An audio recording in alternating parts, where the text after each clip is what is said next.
Watch your hands and elbows. Pardon? Welcome to the Bureau for Paranormal Research and Defense. There are things that go bump in the night, Agent Myers. And we are the ones who bump back. Hellboy. Well, come on in. Meet the rest of the family. Abraham Sapien. Liz Schumann. It's a beautiful name. Don't worry, Boy Scout. She'll take care of you. These freaks, they give me the creeps. Really? Every time the media gets a look at him, they come running to me. I'm running out of lies.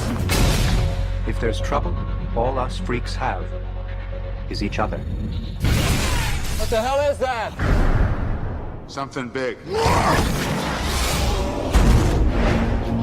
In the absence of light, darkness prevails. 60 years ago, they tried to destroy the world. They're back. Master.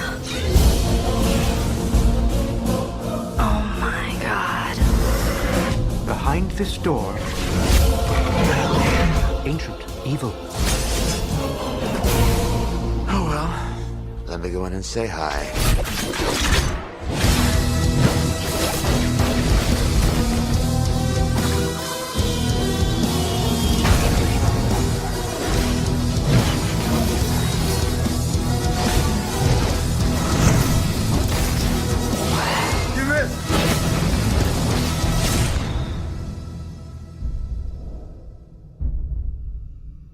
Are you gonna be okay? How big can it be?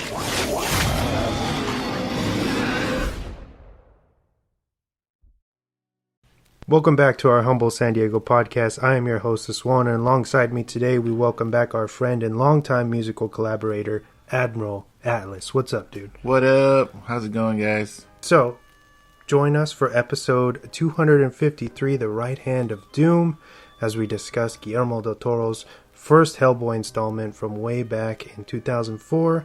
But first, let's get warmed up with a few usual intro segments, shall we? Yeah.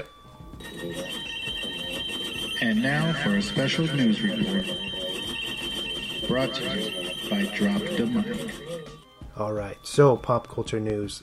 Did you have anything for us? Not really. Not too much. Just there has been a lot of celebrity deaths, like crazy stuff happening like that.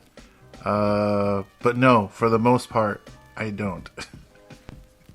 Alright. I was just going to try to piggyback off of what you were going to be saying, so. Well, first up, I think it's only right to, let's pay homage to Sir Sidney Portier. Yep. Iconic actor and activist. He passed away this, last Thursday, I believe, at the age of 94. In the 90s. So R.I.P. to him. He was definitely a icon for the African American community and just movies in general. Yeah. He made like so many gems. And yeah, rest in peace, man. Sad to hear. Definitely. Our thoughts and prayers, what have you, are with his family and friends. Mm-hmm. Also, I wanted to give a shout out to Betty White, who I believe was 99. 99, yep. Incredible lifespan. She was awesome, dude. She was an activist too in her young days. Through her whole life, I feel like she was just naturally anti-racist, and that is a rarity. Yeah. You know, so. Especially for that timeline, time frame. I don't know if I'm pretty sure she died of natural causes, but we haven't. It's so fresh and recent. I don't even know if they have a toxicology or. They said she wasn't suffering from any ailments, no illnesses, nothing. It was purely natural causes. Wow. Which, I mean, it was sad to see her go like right at the end of 2021. Mm-hmm. Like 2022 just couldn't give us Betty White. Dude. Nope. Not a great start to this year, but I feel like a lot of us already predicted that the shit show would continue on. Yeah, it just gets worse. It does. I'm sorry, dude. It just gets worse. Like, Bob Saget passed away. Bob Saget. For those who don't know who Bob Saget is, He's the dad from Full House. Danny Tanner. Yeah, there you go. He's the voice of Wake Up San Francisco, or Good Morning San Francisco, or Wake Up San Francisco. He also had a huge stint on America's Funniest Home Videos. Oh, that's right. For a long time. Yes. Maybe a decade and a half. And then also a pretty well-known comedian. Stand-up comedian. He had that dope-ass cameo in Half Baked. Yep. You ever seen the Aristocrats? I have not, but we were talking about it off air just the other day. Yeah. This is probably going to boost the Aristocrats documentary thing that he made.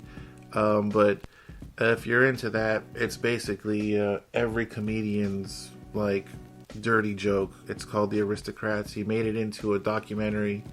And I'm pretty sure he's the one who like directed it or produced it or something. But check it out.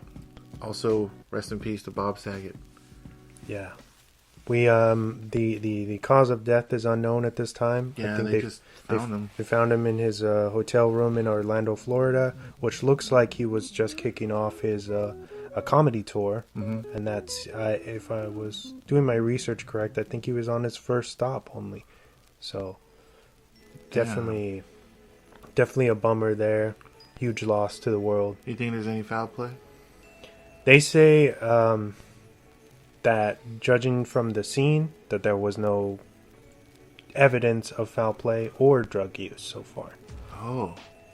And then moving on to some more lighthearted pop culture news. Mm-hmm. I wanted to give a shout out to the new Scream.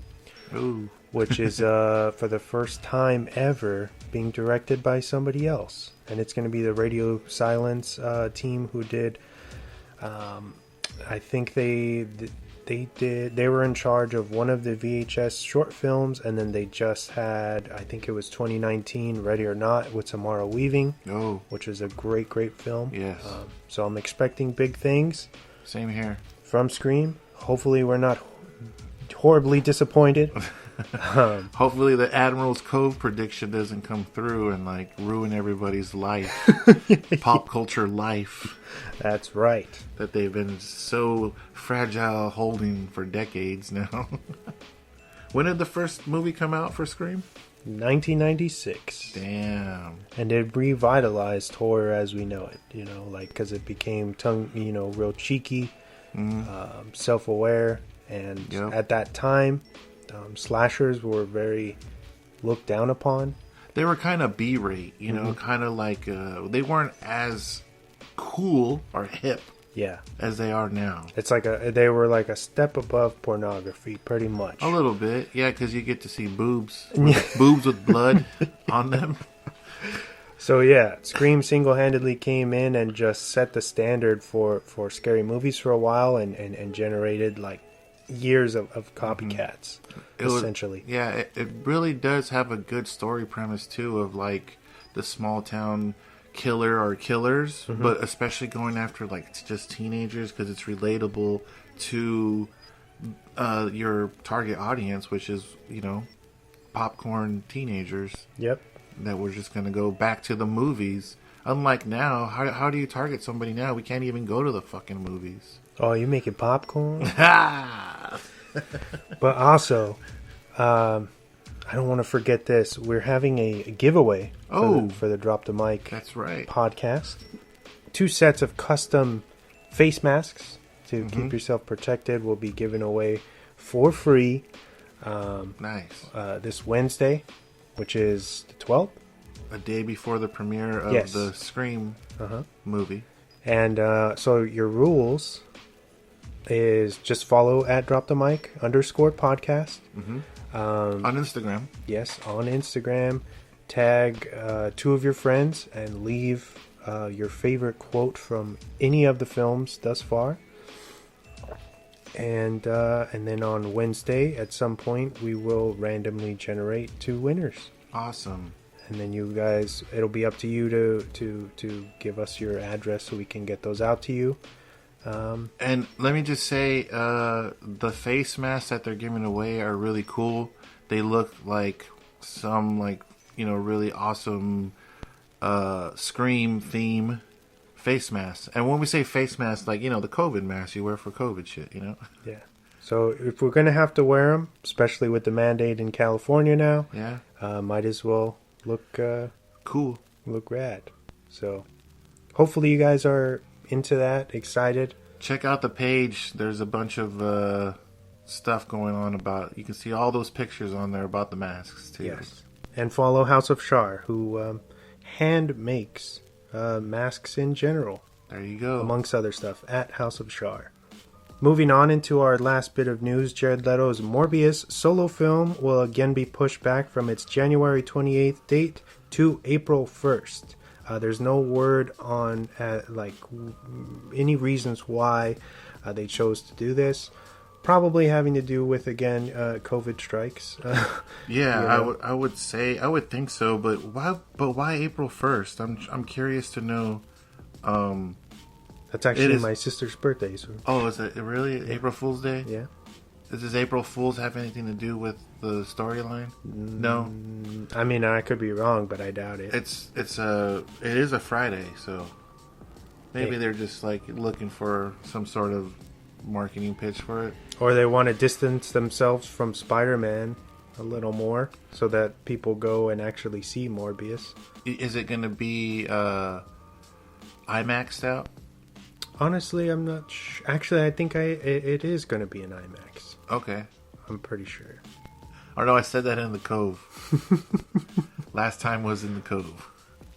But yes, so it will be delayed, but not too much. Yeah. Down. Is the movie done? Yes. Okay. Yes. What is who did the movie, or do you know? Honestly, I really don't know much about it. Okay, that's good. Other than that, Jared Leto is a vampire, which is not too far from reality. he owns a cult. Yeah. Fucking 30 seconds to a vampire.